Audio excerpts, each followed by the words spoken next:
Sa video natin ngayon mga ka-maestro ay pag-usapan naman natin itong tungkol sa list of agencies na wala pa pong scorecard na nire-release para po sa PBB 2023. Ibig sabihin, ito po yung mga departments or mga agencies na hindi pa po natin matutukoy kung ito ay or kung sila ay eligible or hindi for PBB 2023 kasi nga po ay wala pa pong lumalabas sa mga scorecard. Ayan. So, update po yan ngayong araw. So, upon checking po sa PBB Secretariat, nakakita po tayo doon ng 17 mga agencies na wala pa pong scorecard. Ayan. So, wag po kayong mangangamba na kayo ay baka sabihin nyo, baka hindi na po kayo eligible.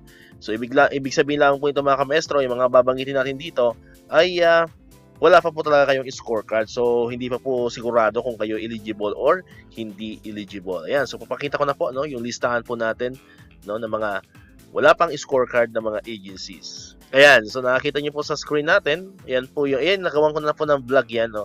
Yan po mga walang highlight. Ibig sabihin yan po yung may mga scorecard na. Then, ito naman po naka-red. Yan naman po ibig sabihin yung mga hindi po sila eligible. Alright? So, pero hindi ko na po yung isa-isahin kasi meron naman po tayong separate video tungkol po dyan mga ka-maestro. So, ang bibigyan lang po natin ng pansin ngayon is yung mga department or agencies na wala pa pong scorecard. Ayan. So, yung mga nakita nyo po muli na walang highlight, ito po, itong mga malinis na yan, yung mga naka-white, ibig sabihin yan po ay may mga scorecard na po.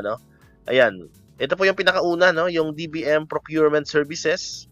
Ayan, under the Department of Budget and Management sa agency po ng or opisina po ng Procurement Services. So wala pa po silang scorecard kaya blank pa po yan dito mga ka-maestro.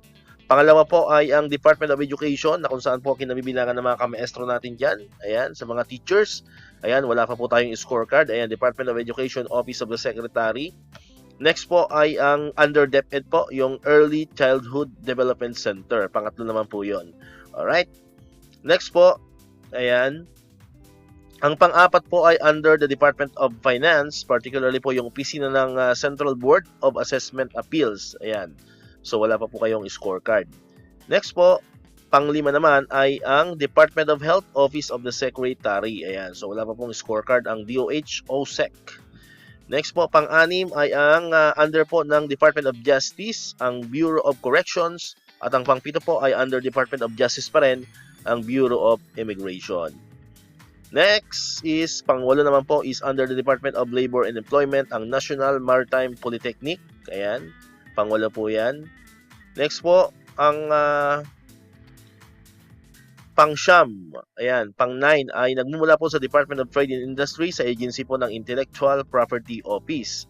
At ang pang-10 po ay ito nagmumula sa Department of Transportation, Office of the Secretary. Ayan.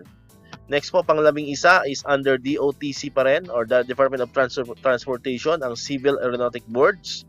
Next po, pang-12, DOT pa rin po yan, DOTR pa rin, Maritime Industry Authority. Next po, pang-13, DOTR pa rin po, Office of Transportation Security. Pang-14 po ay DOTR pa rin, Office of Transportation Cooperatives.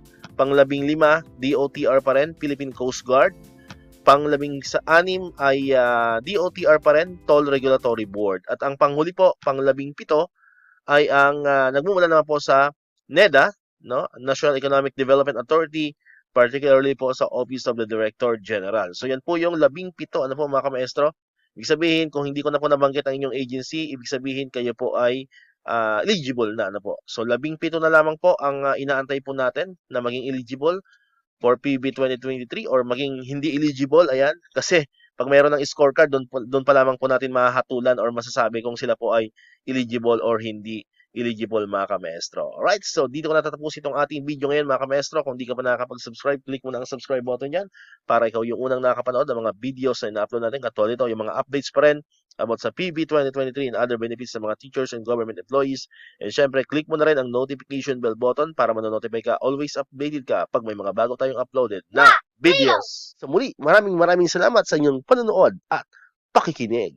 Once again, El Maestro, see you on my next vlog. Bye-bye!